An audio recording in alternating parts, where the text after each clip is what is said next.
चल चल रे कुर्बा चल रे माता वैष्णो के दर्शन कर ले। चल चल रे कुर्बा चल रे माता वैष्णो के दर्शन कर ले। चल चल रे कुर्मा वैष्णो के धाम कर माता ला प्रणाम जीवन ला सफल कर ले। चल चल रे कुर्बा चल रे माता वैष्णो के दर्शन कर ले। चल चल रे कुर्बा चल रे माता वैष्णो के दर्शन कर ले।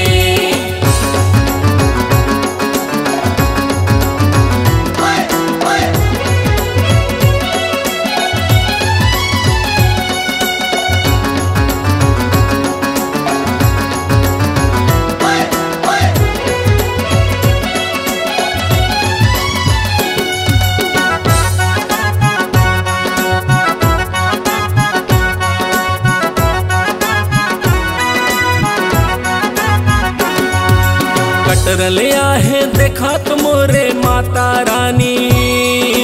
कुर्बा नहर तीर विराजे वैष्णो रानी। जोता वाली माता वैष्णो रानी, मेहरा वाली माता वैष्णो रानी। कुर्बा के भुइया माँ के मैया भाग जगाए। सरस्वती लक्ष्मी के संग माँ काली विराजे। काली विराजे महाकाली विराजे, काली विराजे महाकाली विराजे। चल वैष्णो के धाम कर माता ला प्रणाम जीवन ला सफल कर ले। जय माता दी। चल चल रे कुर्बा चल रे माता वैष्णो के दर्शन कर ले। चल चल रे कुर्बा चल रे माता वैष्णो के दर्शन कर ले।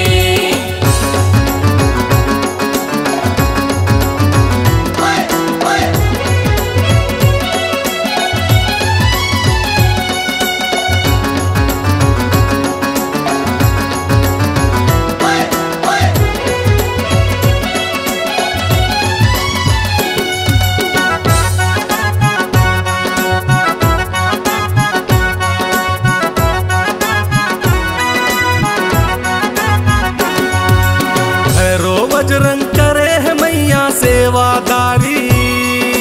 64 जोगनी किन्नर किन्नर के करे रखवारी। करे रखवारी मैया तोर दुआरी, करे रखवारी मैया तोर दुआरी। जन भी जाते तोरे शरण माँ माता रानी।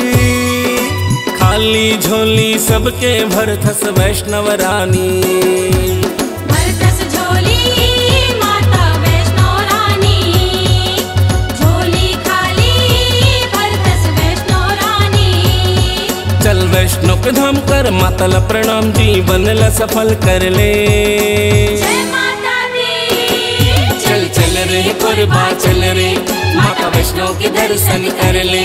चल चल रे कुर्बा चल रे माता वैष्णो के दर्शन कर ले। चल चल रे कुर्मा वैष्णो के धाम कर माता ला प्रणाम जीवन ला सफल कर ले। जय माता दी। चल चल रे कुर्बा चल रे माता वैष्णो के दर्शन कर ले। चल चल रे कुर्बा चल रे माता वैष्णो के दर्शन कर ले। चल चल रे कुर्बा चल रे माता वैष्णो के दर्शन कर ले। चल चल रे कुर्बा चल रे माता वैष्णो के दर्शन कर ले। C-Log Digital Recording Studio, Cordoba. Contact number 9907119215.